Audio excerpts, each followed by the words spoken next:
former colleague, the chairwoman.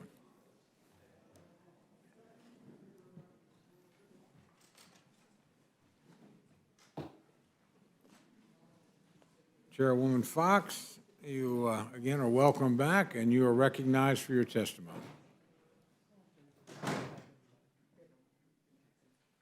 Well, I'm turning it.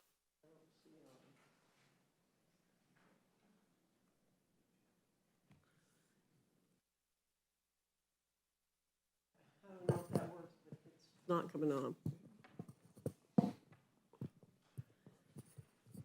Thank you very much, Mr. Chairman.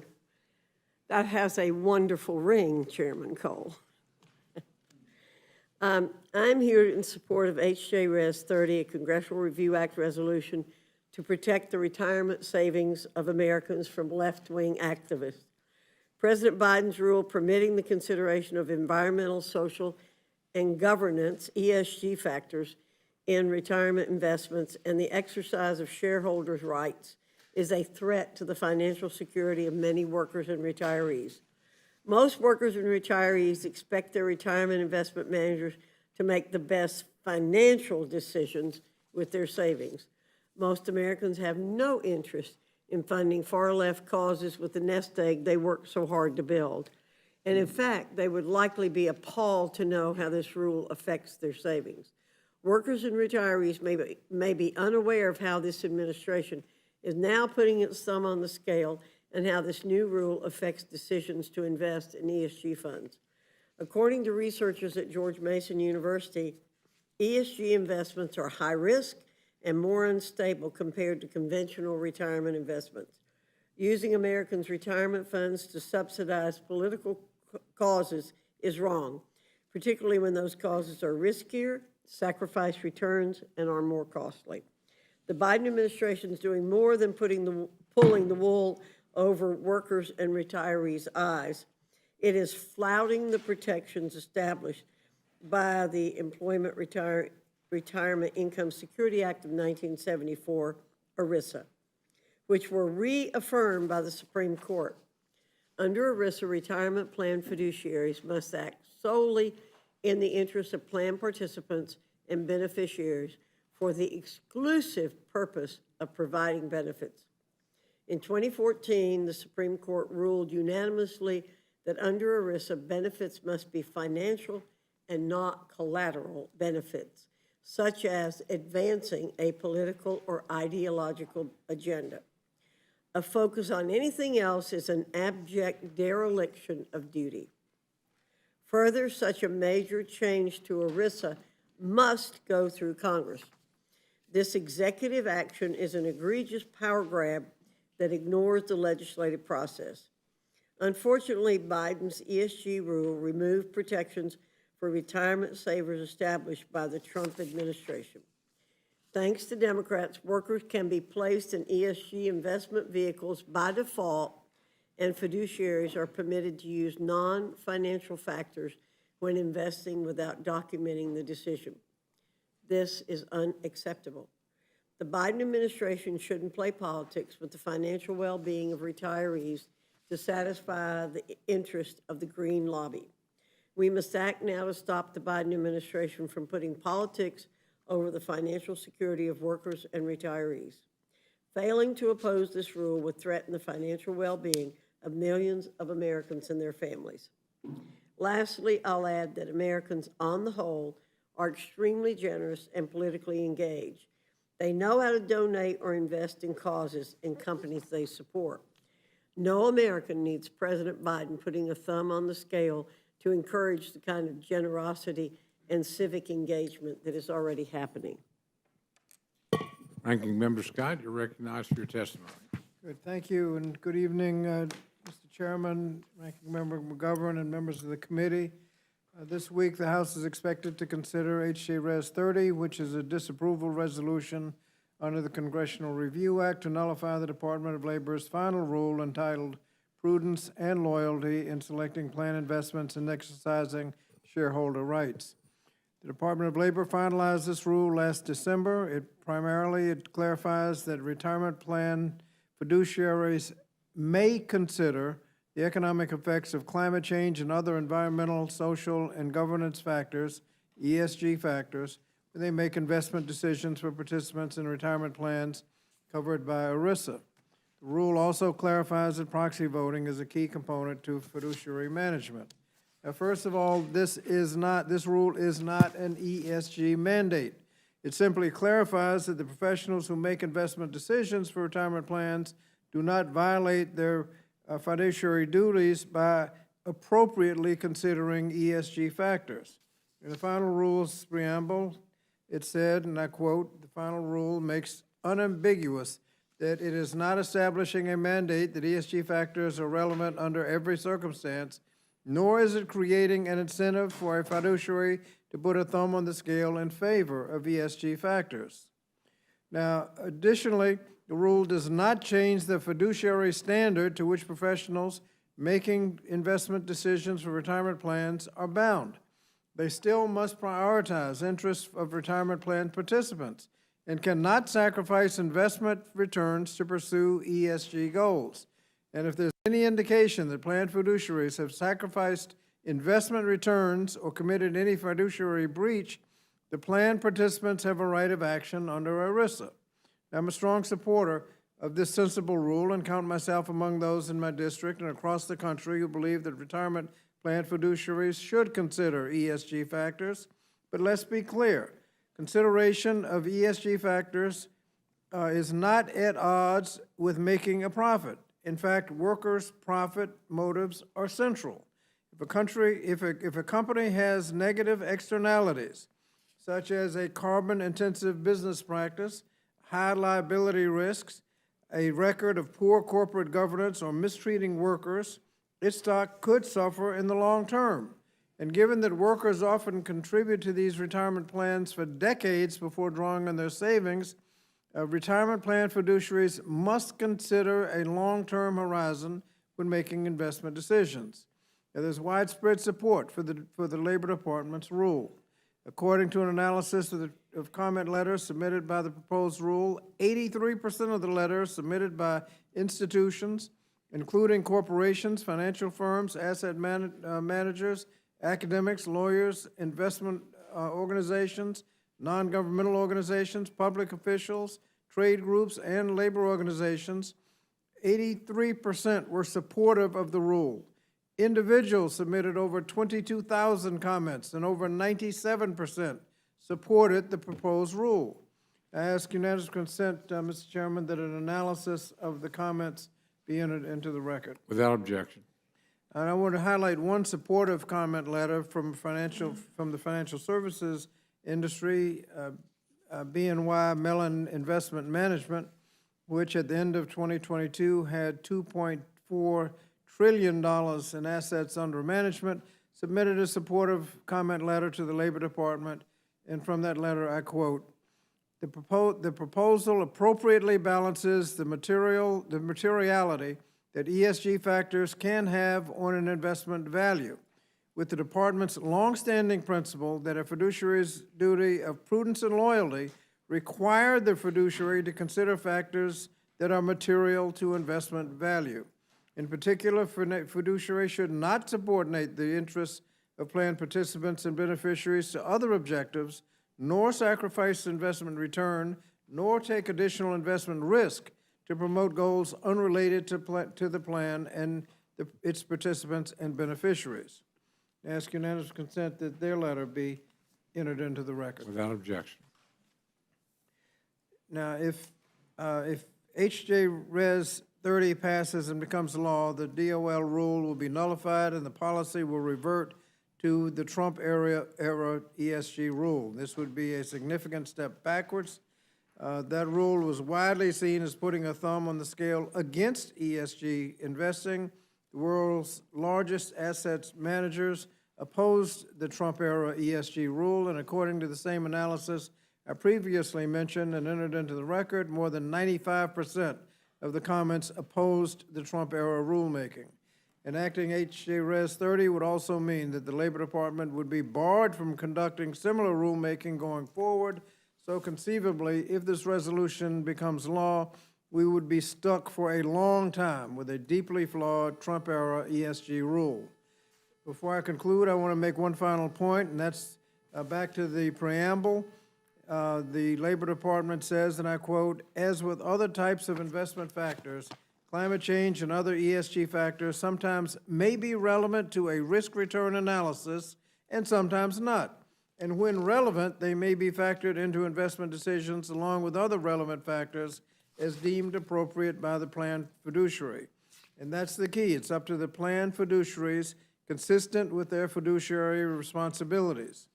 Now, some may agree with ESG, some may not, but that's okay. What the point is that the Labor Department's rule simply puts the decision-making where it belongs, in the hands of the retirement plan fiduciaries who are best positioned and bound by law to act prudently on behalf of plan participants. And that's where the decision-making should be. They, not members of Congress, know what's in the best interest of their plan participants.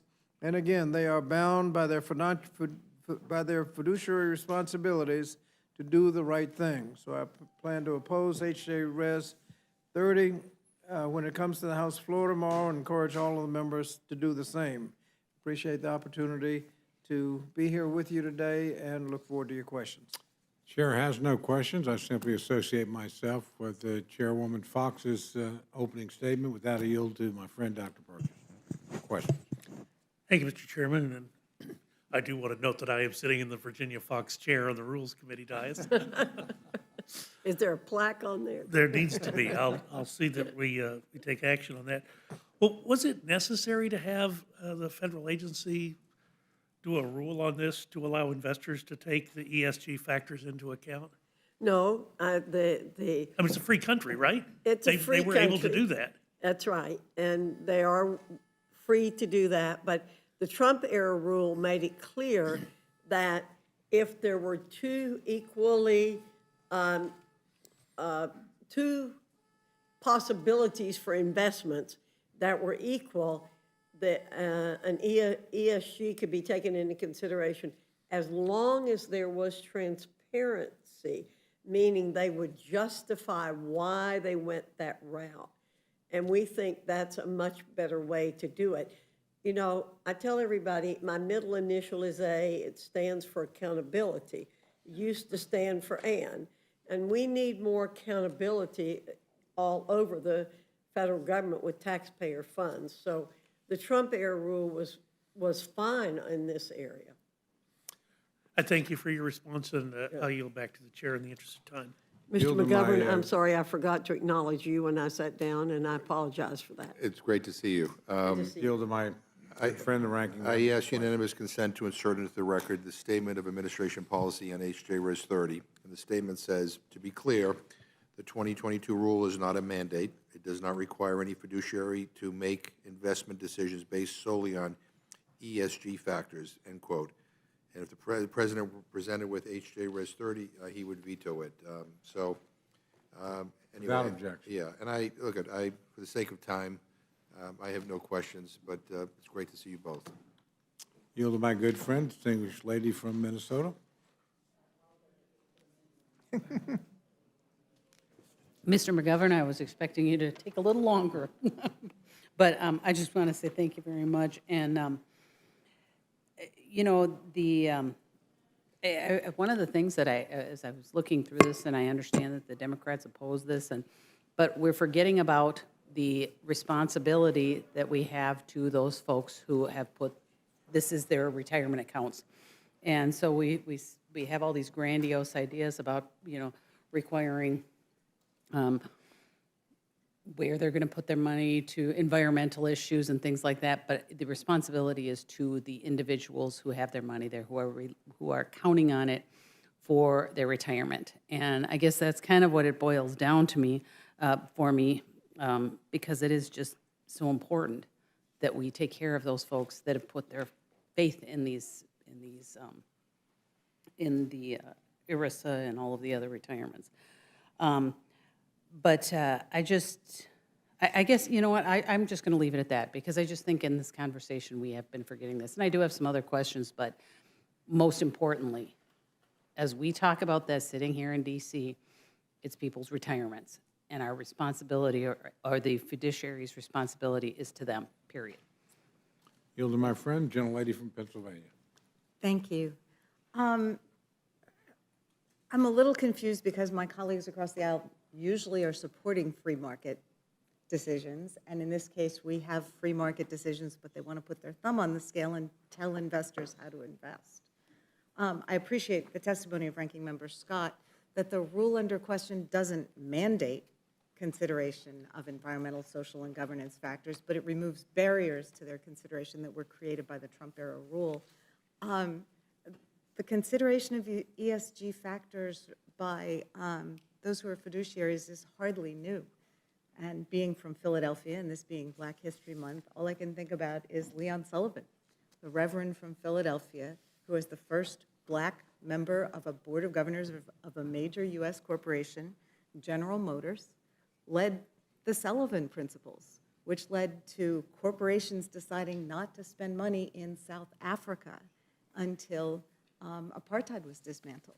I mean, those were fiduciaries exercising ESG factors as they were deciding on investments. So this is hardly a new something that the Biden administration cooked up. There's a long history of using wealth in a responsible way to achieve additional outcomes. So I think we should remove barriers to that use and vote down this bill. Thank you. I yield back. Gentleman from Kentucky is recognized. I thank the chairman. Mr. Scott, isn't ESG just a way to have ideological control of capital allocation? No, it allows you to take into consideration factors that may clearly be relevant to the future value of a corporation. If you own stock in a company that is totally fossil fuels and you see the direction that everything's going in, and that company may become worthless in the future, 10, 20, 30 years from now, you don't want all of your money in that particular stock. You may want to diversify, you may have some, but you want to diversify. And if you don't take that into consideration, if you can't take that into consideration, you'll look up, and I mean, you've got several companies going all electric cars. I mean, you can have all your money into. Let me ask you a question. Do you drive an electric car? I'm looking at that. No, I have a hybrid. I do. I drive an electric car, but not because somebody forced me to do it. I wonder, are you using that as just as a random example, or do you think corporations will go broke if they use fossil fuels? No, I'm saying you ought to be able to take that into consideration. Why wouldn't they now? If their fiducial duty is to maximize. Because if you can't take ESG into consideration, you can't take it into consideration. You can't take environmental into consideration, then you can't take those factors, and that's what all the investment people are saying. If you are on the way over a cliff, you ought to be able to notice it because it will affect the value of the investment. That's interesting. All of the board members that I know have been accused of trying to make too much profit by the other side of the aisle. And I don't know why they would do something that was not in the interest of the shareholder. Ms. Fox, let me ask you, isn't ESG just a vehicle for ideological control of capital allocation? I think so, and I think the department stated so in some cases, and I'll give you some quotes. The ESG rule explicitly intended to advance the Biden and Democrats' radical climate and social agenda. Rule was issued in response to not one, but two executive orders on climate change. And the Department of Labor expressly stated the intended effect of the rule is to loosen restrictions on fiduciaries to consider ESG factors in their decision-making. We know that they want to pursue additional climate change-related actions affecting retirement. Last year, DOL issued a request for information seeking input on additional actions the department can take to require retirement plans, quote, to report on how their investment policies address climate-related financial risk. And furthermore, a DOL official recently stated, while the ESG investing role is, quote, an important step, it's not really going to be the end of our work on it. So for people at home who haven't heard of ESG or don't think about fiducial responsibility, what is fiducial responsibility? Isn't that the obligation of the people who are managing the assets to take care and to maximize the return and for the investors? And if we loosen, like, I think right now what they're worried about. That's exactly what a fiduciary is supposed to do. You stated it correctly. I think right now what they're worried about is when they go off on some ideological tangent and waste somebody's money or misinvest it because they have their own ideological agenda, they're subject to lawsuits. In fact, I think they're being sued by some states presently. Are they not? Yes, but that ought not to be the role of the person whose money is being abused. Right. They ought not to have to sue. Right. First, the fiduciary should be doing what the law says it should be doing. And then, yes, there are 25 state attorneys general who are suing over this rule. So it sounds like what the administration is trying to do is to give these managers who would otherwise have a responsibility to manage with care the investments of teachers' pensions, for instance, trying to give them a long leash to go off on their ideological tangents and imprint on the world using their power of managing other people's money, using that power that's been, or I should say, abusing that power that's been trusted in them to maximize their retirement income that they've worked so hard to save. Right. It sounds like this administration is trying to let people who otherwise would be responsible for that be irresponsible with that money so that they can do things that sort of, that they feel good about, not things which maximize the money. Let me give you the, what it says under ERISA. A retirement plan fiduciary must act solely in the interest of the participant and beneficiaries for the exclusive purpose of providing benefits to participants and beneficiaries. And that's not changed. And some of these. Mr. Massey, if I could, that has not changed. Let me reclaim my time here. I'll give you more time, Mr. Scott. I just wanted to finish the thought with Ms. Fox. These managers that have this money, aren't they managing pension funds, like funds for, you were a school teacher, weren't you? I was, but not public, not in the. Okay, K-12. but you must know a lot of school teachers who are going to rely on that Sure, income. But ERISA is purely for private pension funds. Okay. So it just seems to me like you got progressive activists who are trying to advance a political agenda using other people's money.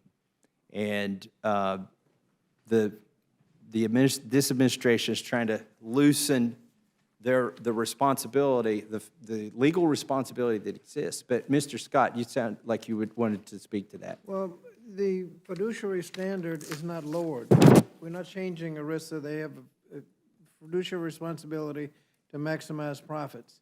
But we ought to be able to consider, as you're maximizing profits, ESG factors. Like if you're buying a real estate investment, you ought to be able to factor in sea level rise because your investment may be underwater in 20 years. And if you can't factor that in as an ESG consideration, you may be not fulfilling your responsibility. We're just, where appropriate, where consistent with your responsibility, you ought not be denied the opportunity to consider ESG factors. Have the real estate prices in Miami gone up or down? I haven't been following this. Most of it's with just in a few feet of the ocean, and it's gone up tremendously. And I would, some investors and speculators might make a mistake here and there, But I think for everybody in Miami to make a mistake about what the value of that property is going to be based on the sea level predictions, for every one of them to make that mistake in the same direction, and for the insurance companies to make the same mistake, I think is astronomical odds. And I think they already take into account those things, and I think that's why the real estate values in Miami haven't gone down. Isn't because they haven't taken care, it's because they are crunching the numbers way better than anybody up here in Congress is crunching the numbers. I'll yield back my time so we're not here all night. Chair advises everyone that we will adjourn when we're notified. We're close to the vote, and will not come back until the beginning, cast your last vote, and then I would ask the witnesses to return so we could continue. With that, I yield to the gentleman from Colorado. I thank the chair. Very eager to learn more about the gentleman from Kentucky's purchases of property in Miami, but with limited time here, I'm going to yield the balance of my time and simply say thank you to the ranking member and to the chairwoman for their presentations, which I thought were intellectual and articulated your respective positions on this legislation. So I appreciate you both. Gentleman from South Carolina is recognized. Ms. Fox, thank you for bringing this up to us. This affects a lot of people, doesn't it? Yes, it does. Have you seen some numbers? Oh, my gosh. Don't look at it. Let me just read them for you. 747,000 private sector employee benefit plans, 673,000 welfare benefit plans, 2.5 million health plans for 152 million workers, totaling $12 trillion in assets. I knew So it's the kind of a 12 lot. trillion. I knew the 12 trillion. I didn't know those other numbers. It's kind of a lot of money, isn't it? It is a lot of money. ESG, do you think the average American can really define what that is? And do you think the businesses that this administration is imposing on businesses really know how to comply with it? No, and even the ESG rating systems are very vague themselves and It's very left up- inconsistent. Do you think it's left up to interpretation of bureaucrats? Exactly. Okay. Well, it's not just the bureaucrats, it's those people charged with investing the money, the fiduciaries. But as Mr. Massey said, with them generally using their ideological bias if they're given the opportunity to do so.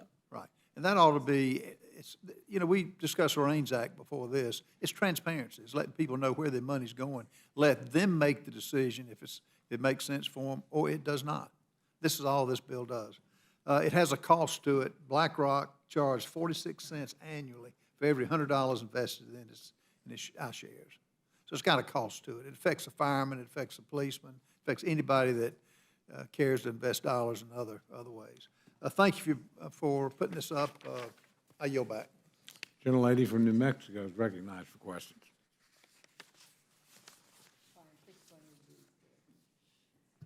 Thank you very much, Mr. Chairman, and thank you, Chairwoman and Ranking Member, for your presentations. I would just, Chairman Cole, I would ask unanimous consent to enter into the record the CRS report, how climate change may affect the U.S. economy from April 4th, 2022. Without objection. And the reason I thought it would be important to do this is that there is important to make sure that the fiduciaries consider all factors, and that this, the rule that I was very impressed, 83% were in favor of this rule, and these were financial services, capitals. These were people whose expertise is in determining what is best for the beneficiaries. So, as I understand it, am I correct, Chairman Scott, that this is just making sure that the fiduciaries are able to consider all the factors that may impact an investment, and we want to make sure they do that. Isn't that correct? If appropriate. There we go. So it's a if appropriate. It's not mandatory. There is no sort of ideological mandatory anything. It's just make sure you consider what is best for your fiduciaries, because we do need long-term economic benefit coming for these ERISA plans. Thank you very much, Chairman Scott. And Gentleman from Texas is recognized for questions. Madam Chairwoman, does this sound right to you that in the rule set forth by the administration that the word climate appears 161 times? Diversity appears 56 times, inclusion appears 18 times. That's the direction they want to go. That's the word count that I have.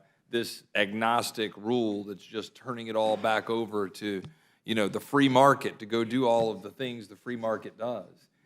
161 times mentions the word climate in that free market-based rule. So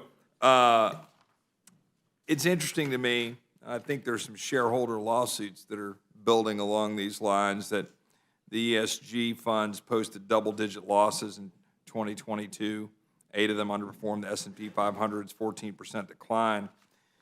The issue isn't, let the market, will kind of figure these out if these funds were just completely, agnostic. But the fact is, we know the truth, right? We know the extent to which, for example, even the CEO of Blackstone said if you try and raise money to drill holes, it's almost impossible to get that money.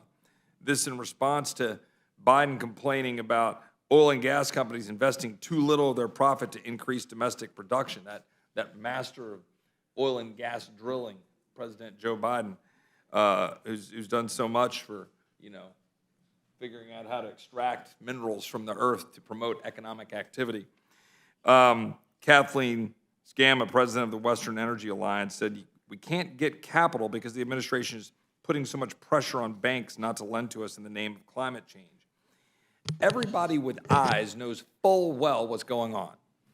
This administration wants to apply pressure, wants ESG rules to be in place, is actively engaged in the process of doing it, and it is having a demonstrably negative impact on our economic growth, strength, and our ability to produce oil, natural gas, and energy to be independent around the world. Meanwhile, China, as I said before, is pumping out with 1,100 coal-fired plants and something like, I think, 29% of world's emissions. India with 7% of the world's emissions and growing, and we're hamstringing our ability to be competitive. I think we know what's going on. I applaud the bill, and I yield back. Thank you, gentlemen. With that, our last two folks have mercifully headed down to the floor. So we stand in recess, but the witnesses are excused, and there's no need for you to come back. Thank you very much, Mr. Chairman. Now, members of the committee should come at the start of the last vote. After you cast. Hey.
Thank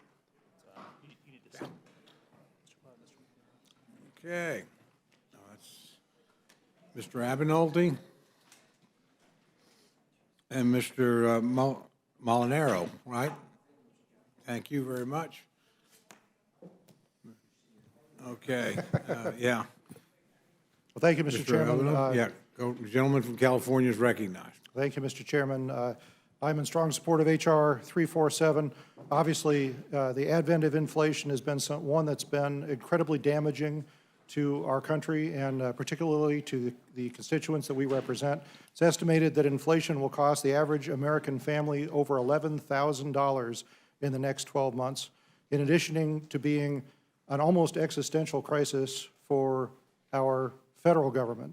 In fact, every time the Federal Reserve raises interest rates, as they have done for the last 9 months in a row, that impacts our cost of borrowing. In fact, the 3/4 of a basis point that they raised interest rates in December will increase our cost of just paying interest on the national debt by about $180 billion in the next year. And every time they raise rates to try and combat inflation, this is going to be true. This bill obviously will hold the Biden administration accountable and responsible for its actions in deficit spending and the effects that that spending has on not only our national debt, but also in catalyzing inflation. And I think it's very important that the administration think about the impacts that any executive order it issues will have on the inflationary environment in America. However, I wish that they would do this for every single executive action that they ordered. Certainly, the reporting threshold, I think, in this bill, $1 billion is a little bit too high. My amendment would lower that reporting threshold to $500 million. I think that's an appropriate level to hold the administration accountable and to try and get control of this problem that is going to be an existential problem for the people that we represent. So I respectfully request support of my amendment, and I yield back. I obviously joined today to support the bill in chief. I also offer consideration of amendment Mr. Bost has put forward. Without question, inflation and the rise of costs on the average American family is crushing and certainly hurting small businesses, families, and farms. In rural communities, that impact is even greater. And the amendment that we've forwarded would require a rural index, the understanding that CPI is calculated with really a measure and tool that values the impact on rural communities. Our amendment would identify that specific impact on rural communities. The fact is those in rural America obviously feel the burden even greater, traveling further and having lack of access to resources, goods, and services. So we recognize the impact is great. We know that in rural America that impact is greater. This amendment would require the actual measurement of inflationary costs on rural communities.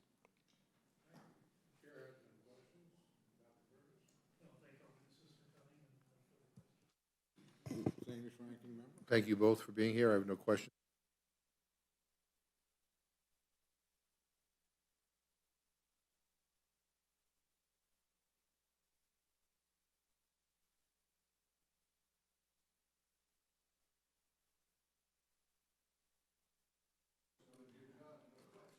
Gentleman from, it's amazing how pizza satiates everybody. Gentleman from Texas?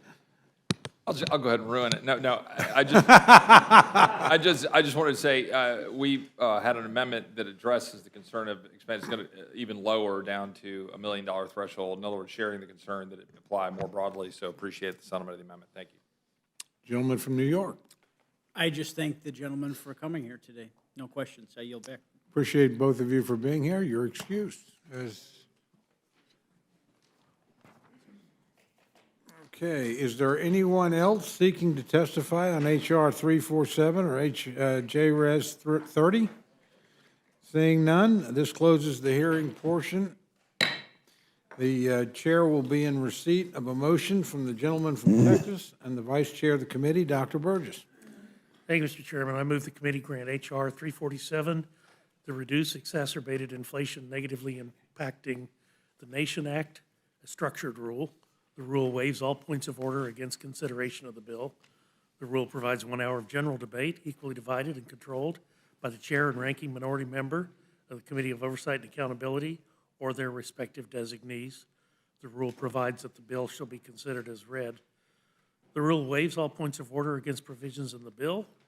The rule further makes in order only those amendments printed in the Rules Committee report. Each such amendment may be offered only in the order printed in the report and may be offered only by a member designated in the report. It shall be considered as read, shall be debatable for the time specified in the report, equally divided and controlled by a proponent and an opponent, shall not be subject to an amendment, shall not be subject to demand for division of the question in the House or in the committee of the whole. All points of order against the amendments are waived. The rule provides one motion to recommit. The rule further provides for consideration of H.J. Res. 30, providing for the congressional disapproval under Chapter 8, Title 5 of the United States Code of the rules submitted by the Department of Labor relating to the prudence, loyalty, and selecting plan investments and exercising shareholder rights under a closed rule. This rule waives all points of order against consideration of the joint resolution. The rule provides 1 hour of general debate, equally divided and controlled by the chair and ranking minority member of the Committee on Education of the Workforce or their respective designees. The rule provides that the joint resolution shall be considered as read. The rule waives all points of order against provisions in the joint resolution. Finally, the rule provides one motion to recommit. Thank you very much. You've now heard the motion. Is there any discussion or amendment to the rule? I have an amendment, Mr. Chairman. Gentleman is recognized. I move the committee make an order amendment number 36 to H.R. 347, offered by Representative Strickland, which would revise Section 2D2 to specifically exempt executive orders that increase military basic pay. Is there any further discussion on the amendment? Gentlelady from New Mexico is recognized. You have another different amendment? You'll certainly have a chance to offer it. Any further discussion on this specific amendment offered by the gentleman from Massachusetts? Hearing none, the question is on the amendment. All those in favor signify by saying aye. Aye. Those opposed say no. No. The opinion of the chair, the noes have it. The amendment's not agreed Ask for a to. roll call vote on it, Mr. Chairman. Roll call has been requested. The clerk will call the roll. Mr. Burgess. Mr. Burgess, no. Mr. Reschenthaler. Mr. Reschenthaler, no. Mrs. Fishbach. Mrs. Fishbach, no. Mr. Massey. Mr. Massey, no. Mr. Norman. Mr. Norman, no. Mr. Roy. Mr. Roy, no. Mrs. Houchin. Mrs. Houchin, no. Mr. Langworthy. Mr. Langworthy, no. Mr. McGovern. Aye. Mr. McGovern, aye. Ms. Scanlon. Aye. Ms. Scanlon, aye. Mr. Neguse. Ms. Leisure Fernandez. Ms. Leisure Fernandez, aye. Mr. Chairman. No. Mr. Chairman, Clerk will no. report the tally. 3 yeas, 9 nays. Amendment is not agreed to. Is there further amendment? Gentlelady from New Mexico is recognized.